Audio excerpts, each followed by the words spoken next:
వీళ్ళకి కూడా నమస్కారం. అయితే ఒకటి అంటే కేసీఆర్ గారి నోట ఈ రోజుకి ఒక నిజమైన నిజం అనేది బయటపడ్డది. అంటే ప్రతిపక్ష పార్టీలు ఎలిగేషన్ చేస్తున్న ప్రతిసారి అదేంటంటే ప్రతిపక్షాలకు దళితుల మీద ప్రేమ లేదు కాబట్టి వాళ్ళు ఇట్లా అంటే కపట ప్రేమను చూపిస్తున్నారని చెప్తున్నారు. ఇప్పుడు వారు చెప్పిన మాటల్లోనే మనం ఈ విషయం వాస్తవాన్ని తెలుసుకోవచ్చు. అయితే దీనికంటే ముందు ఒకటి మనం నేపథ్యాన్ని గమనించాలండి. నేపథ్యం ఏంటంటే దళిత బంధు ఎట్లా పుట్టుకొచ్చిందంటే ఒక హుజురాబాద్ ఉప ఎన్నికల్లో పుట్టుకొచ్చింది అది. అంటే అంతకంటే ముందు దళితుల మీద ప్రేమ ఎలాంటిది ఉండేది కేసీఆర్ అనేది దాని మీద కూడా ఒకసారి నేపథ్యం మాట్లాడాల్సి వచ్చినప్పుడు ఒక విషయం ఏంటంటే 2014లో కేసీఆర్ గారు అధికారం తర్వాత ముందుగా ఈ తెలంగాణ రాష్ట్రంలో మోసం చేసిన దళితుల్ని ఫస్ట్ సరే ముఖ్యమంత్రి చేస్తా అన్నారు, చేయలేదు. ఎట్ ద సేమ్ టైం దళితులకు 3 ఎకరాలు భూమి ఇస్తాన్నారు, ఇవ్వలేదు. అయితే అది చేయకపోగా 2018 ఎలక్షన్స్ అంటే 2016 ఆ టైంలో ఈ రాష్ట్రంలో దాదాపు జిల్లాల విభజన అనేది జరిగింది. ఆ జిల్లాల విభజనలో ముఖ్యంగా కాంగ్రెస్ పార్టీ ఏదైతే అసెంబ్లీ భూములు దళితులకు ఇచ్చిందో ఆ అసెంబ్లీ భూములని కలెక్టర్ ఆఫీసుల పేర్లతో, శ్మశాన వాటికల పేరుతో, దాంతోపాటు హరితవనాల పేరుతో, దాంతోపాటు రైతు వేదికల పేరుతో, పోలీస్ స్టేషన్ల పేరుతో ఏదైతే ప్రభుత్వ కార్యాలకు సంబంధించిన ప్రతి అంశానికి ఈ దళితులకు ఇచ్చిన అసెంబ్లీ వాడుకోవడం జరిగింది. సో ఇది ఆన్ ద రికార్డ్ మేము చెప్తున్నాం. So at the same time ఏంటంటే అది వాడుకోగా ఏంటంటే డబుల్ బెడ్రూమ్ ఇళ్ళ విషయానికి వచ్చేద్దాం. డబుల్ బెడ్రూమ్ ఇళ్ళ విషయానికి వచ్చినప్పుడు ఈ రాష్ట్రంలో ముఖ్యంగా అంటే ఇల్లు లేని పేదలు ఎవరైనా ఉన్నారంటే అది గిరిజనులు కానీ, దళితులు కానీ, బీసీ వర్గాలు కానీ, దాంట్లో దళితులు ఎక్కువ ఉంటారు. సో అలాంటి వారికి డబుల్ బెడ్రూమ్ ఇల్లు అనేది ఒక అంటే వాళ్లకు దూరం చేసే ప్రయత్నంలో కేసీఆర్ గారు సఫలీకృతమయ్యారు.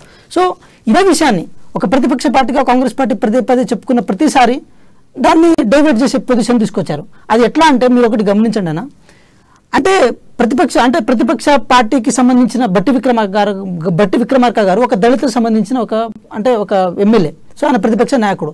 అతన్ని ప్రతిపక్ష హోదా నుంచి తప్పించే ప్రయత్నం చేస్తున్నారంటే దీన్ని బట్టి అర్థం చేసుకోవచ్చు ఆయనకు దళితుల మీద ప్రేమ ఎటువంటిదో, దళితుల మీద అనుకున్న చిత్తశుద్ధి ఎటువంటిదో. అదే విషయాన్ని మనం గమనించినట్లయితే కేసీఆర్ గారు తెలంగాణ అంటే రెండు పర్యాయాలు తను ముఖ్యమంత్రిగా అయిన తర్వాత తెలంగాణ విషయంలో ఏంటంటే మొన్న అంబేద్కర్ గారి విగ్రహం పెట్టారు. అంబేద్కర్ గారి విగ్రహం పెట్టే క్రమంలో దానికంటే ముందు ఒక 2 కుట్ర కోణాలు ఇక్కడ బయట పెట్టాలి. ఒకటేంటంటే ఇక్కడ తెలంగాణ అంటే ఏ ఆకాంక్షల కోసం తెలంగాణ తెచ్చుకున్నాము, ఏ కోరిక కోసం తెలంగాణ తెచ్చుకున్నామో దాన్ని నీరుగారే ప్రయత్నించడంలో భాగంగా తెలంగాణ అనే ఆ పటాన్ని తన కండవ మీద నుంచి తొలగించేసి తెలంగాణ పదాన్ని ఇది రాష్ట్రంలో ఆత్మగౌరవం ఆ పదాన్ని తొలగించేసేసి భారత రాష్ట్ర సమితిని పెట్టారు. అందులో భాగంగా ఈరోజు మహారాష్ట్రలోకి వెళ్ళి వారు అంటే రాజకీయం చేద్దామని అనుకున్నారు.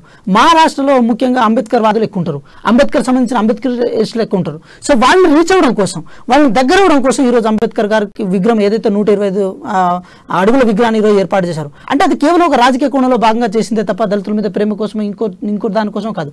ఇంకే దళితుల మీద ప్రేమ ఉండి ఉంటాయి అంటే ఎస్సీ ఎస్టీ సప్లాన్ నిధులు ఉంటాయి. ఆ ఎస్సీ సప్లాన్ నిధుల్లో భాగంగా దాదాపు 6,000 కోట్లు ఏది మనం మిషన్ భగీరథకి మళ్లించడం జరిగింది.